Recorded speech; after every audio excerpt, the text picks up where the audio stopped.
अंतिम संस्कार में भी नहीं जला था भगवान कृष्ण का ये अंग।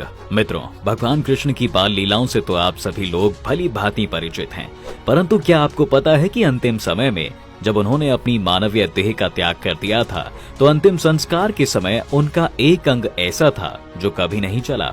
आइए जानते हैं इसके बारे में विस्तार से। महाभारत युद्ध के अंतिम समय में जब दुर्योधन की मृत्यु हुई तो उससे गांधारी काफी आहत हुई और पुत्र वियोग के सदमे में उन्होंने श्री कृष्ण को श्राप दे दिया।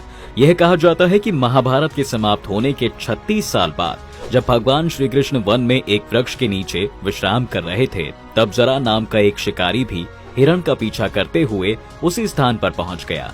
उसने दूर से श्री कृष्ण के हिलते हुए पैर को हिरण समझ लिया और तुरंत ही अपने धनुष के माध्यम से निशाना लगाकर तीर चला दिया। जब उसने शिकारी के नजदीक जाकर देखा तो वह श्री कृष्ण को देखकर उनके चरणों में गिर गया और क्षमा याचना करने लगा। श्री कृष्ण बोले, इसमें तुम्हारी कोई गलती नहीं है वत्स, मेरी मृत्यु इसी प्रकार निश्चित थी। यह इसलिए हुआ है कि मैंने अपने पिछले जन्म अर्थात राम अवतार के दौरान सुग्रीव के बड़े भाई बाली का छिपकर वध किया।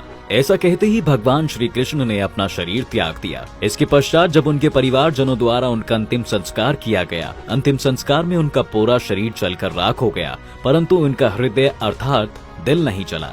श्री कृष्ण की मृत्यु के बाद पूरी द्वारिका उस हृदय समेत समुद्र में समा गई। समुद्र में प्रवेश करते ही भगवान श्री कृष्ण का हृदय लोहे के एक मुलायम पिंड में तब्दील हो गया। माना जाता है दोस्तों कि अवंतिकापुरी के राजा इंद्रघुमन भगवान विष्णु के बड़े भक्त थे और उनके दर्शन पाना चाहते थे। एक बार नदी में नहाते हुए राजा इंद्रघुमन को लोहे का एक मुलायम पिंड मिला तो लोहे के नरम पिंड को तैरता देख राजा आश्चर्य में पड़ गए। इस पिंड को हाथ लगाते ही उन्हें कानों में भगवान विष्णु की आवाज सुनाई दी। भगवान विष्णु ने राजा इंद्रघुमन से कहा, ये मेरा हृदय है जो लोहे के एक मुलायम पिंड के रूप में हमेशा जमीन पर धड़कता रहेगा।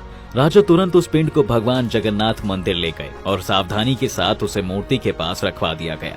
राजा ने उस पिंड को देखने और छूने से सभी को इनकार कर दिया। ऐसा कहा जाता है दोस्तों कि पिंड के रूप में मौजूद कृष्ण के दिल को आज तक कोई देख या छू नहीं पाया है। श्री कृष्ण का यह दिल आज भी भगवान जगन्नाथ के मंदिर में मौजूद है। नकलेवर के अवसर पर जब 12 या 19 साल के अंतराल में मूर्तियों को बदला जाता है तो पुजारी की आंखों पर पट्टी बांध दी जाती है। इसके साथ ही भगवान जगन्नाथ की मूर्ति के हाथ भी नहीं है।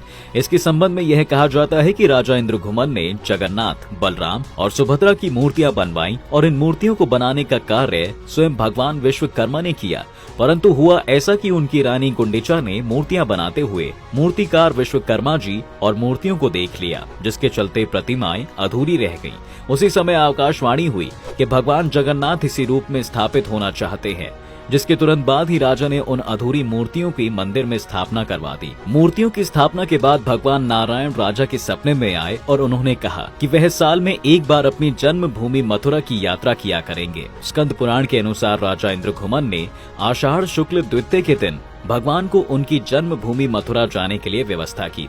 दोस्तों, यह माना जाता है कि तभी से यह परंपरा आज तक रथ यात्रा के रूप में चली आ रही है, इसलिए आज भी यह यात्रा प्रतिवर्ष निकलती है। इस मंदिर का पहला प्रमाण द्वापर युग के वन पर्व में मिलता है।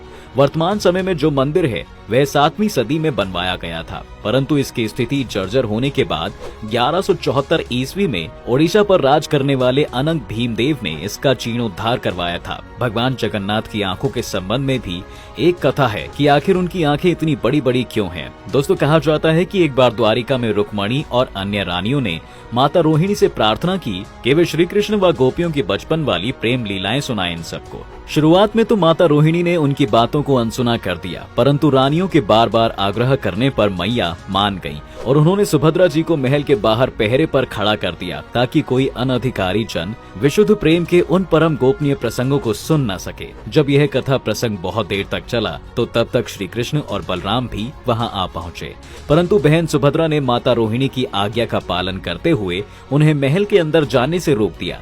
जब ये प्रसंग ज्यादा देर तक चला तो जिज्ञासावश श्री कृष्ण और बलराम अपने बाल लीला के प्रसंगों को दरवाजे पर कान लगाकर सुनने लगे। लीलाओं को सुनते सुनते वे अपने बचपन की यादों में ऐसे खो गए कि उन दोनों के शरीर सुन्न पड़ने लगे। उस रस में वो इतना डूब गए कि उनकी आंखें बड़ी बड़ी होने लगी। अपने भाइयों को इस हालत में देख जब सुभद्रा ने खुद भी दरवाजे से कान लगाए तो वे भी प्रभु श्री कृष्ण के बचपन की लीलाओं में इतनी खो गईं कि उनकी आंखें भी खुली की खुली रह गईं। जब नारद जी ने प्रभु के इस रूप के दर्शन किए तो उन्होंने उनसे प्रार्थना की कि आपके इस रूप के दर्शन सभी को प्राप्त हों। वे चाहते थे कि नारायण का यह रूप सारी सृष्टि देखे और सीखे कि प्रेम में डूबना किसे कहते हैं। प्रभु नारायण ने नारद मुनि की यह प्रार्थना सुनी और तथास्तु कह दिया। इसलिए भगवान नारायण के इस रूप की आंखें बड़ी बड़ी हैं। भगवान के इस रूप को ही आज जगन्नाथ कहा जाता है और वर्तमान में यह उड़ीसा राज्य में अवस्थित है। तो दोस्तों, आज की इस वीडियो में बस इतना ही। अगर आपको यह वीडियो पसंद आया हो तो कमेंट में जय जगन्नाथ और जय श्री कृष्ण जरूर लिखें।